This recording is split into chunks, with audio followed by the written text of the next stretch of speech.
Ryan Coogler's new movie Sinners is taking the world by storm. It stars Michael B. Jordan, Haley Steinfeld, and people are loving it. But is it the best movie of the year?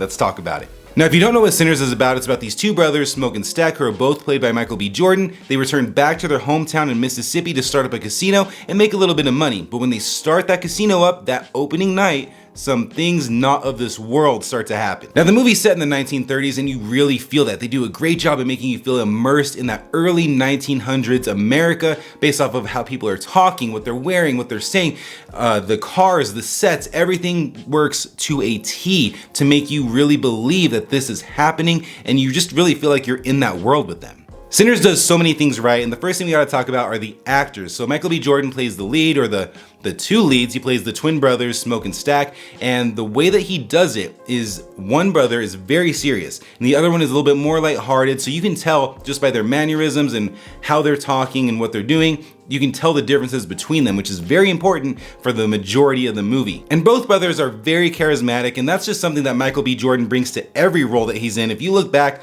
on basically every movie that he's in, I haven't seen all of them, but I've seen a lot of them, he just has that charisma. He has that thing that not all actors have, but Michael B. Jordan has that, where he shows up on screen, he has a presence, and he has that charisma that really draws you in and makes you want to keep watching. And Haley Steinfeld's in this movie too, and I was kind of shocked because they're really marketing this movie as her being up there with Michael B. Jordan as one of the leads. It's kind of one of the things that I kept seeing as far as the commercials go, or just any of the marketing for this movie. And she's in it a lot of the movie, but she's not in it as much as I thought she would be.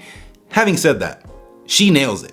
She nails it across the board with what she does, what she says, how she acts opposite Michael B. Jordan, and honestly, opposite the rest of the cast. And that's the thing that really makes this movie work, is the cast. Michael B. Jordan, Haley Steinfeld, and one of the biggest standouts of this movie is Preacher Boy, played by Miles Catton. And the thing about Preacher Boy, the thing that shocked me the most about his character is that he was essentially another lead in the movie. We see the movie from his point of view, which was super effective. I thought we were gonna be following Michael B. Jordan and his twin characters the entire movie. No. We're following Preacher Boy, and they are just in the world. And I just love seeing this world based off of this kid and what he views they're his cousins. They're all cousins. So we see what he feels about his cool cousins that are coming back to the little town that made themselves successful in Chicago. They come back from Chicago in the movie. And I just think that was the absolute right choice to show us this world through his eyes.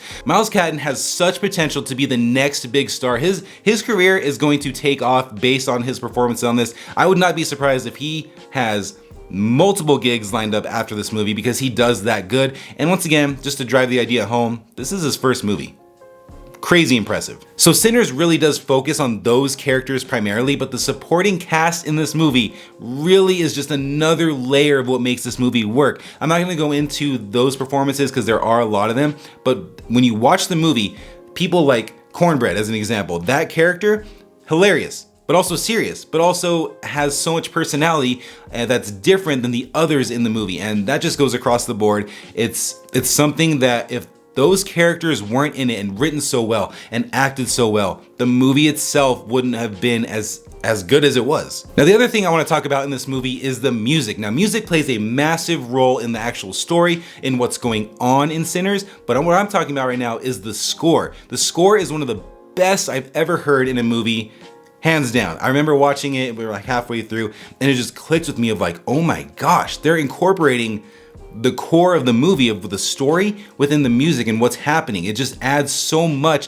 to whether people are dancing and having a good time, or if the bad things in the movie are happening, it just elevates it, but at the same time, keeping with the theme of the actual movie. It's hard to explain, but if you go and watch it, or if you've already seen it, let me know in the comments if you've seen it and what you thought about it. And I don't know if I've ever seen another movie that incorporates the music, the actual score of the movie, to work so well with the actual story and the core of what the movie is about. It's really hard to explain, but if you've seen it, you'll know exactly what I'm talking about. Like I said before, there is so much that works in this movie, but there is one thing that didn't really grab me and felt a little bit choppy, that kind of brought the movie down for me. It's just a little nitpick, but it is something I want to talk about, and that's the last 10 minutes of the movie. The movie has this tone going throughout the entire thing, and it just builds on top of each other in a very organic way. And I feel like the last 10 minutes of the movie, including the post-credit scenes. There are post-credit scenes that you should stay for that happen pretty quick within the credits. The whole ending of the movie worked, but there's two different things going on that happen pretty abruptly, and I just feel like you had to pick one or the other to make it really stick. But I just feel like you got to pick one and kind of stick with it, because it felt like the movie should have ended 10 minutes ago, and then they keep going with this other storyline. I'm like, okay, now the movie should have ended the other 10 minutes ago. So I feel like the movie, if it was shorter a little bit, or if they just would have stuck with one of those ending scenes, it would have ended a lot better for me. So after seeing Sinners, I completely agree with the consensus, the general audience talking that this is the best movie of 2025 so far, and there is definitely a world where this is going to be leading the pack at the end of the year of being the best movie of 2025.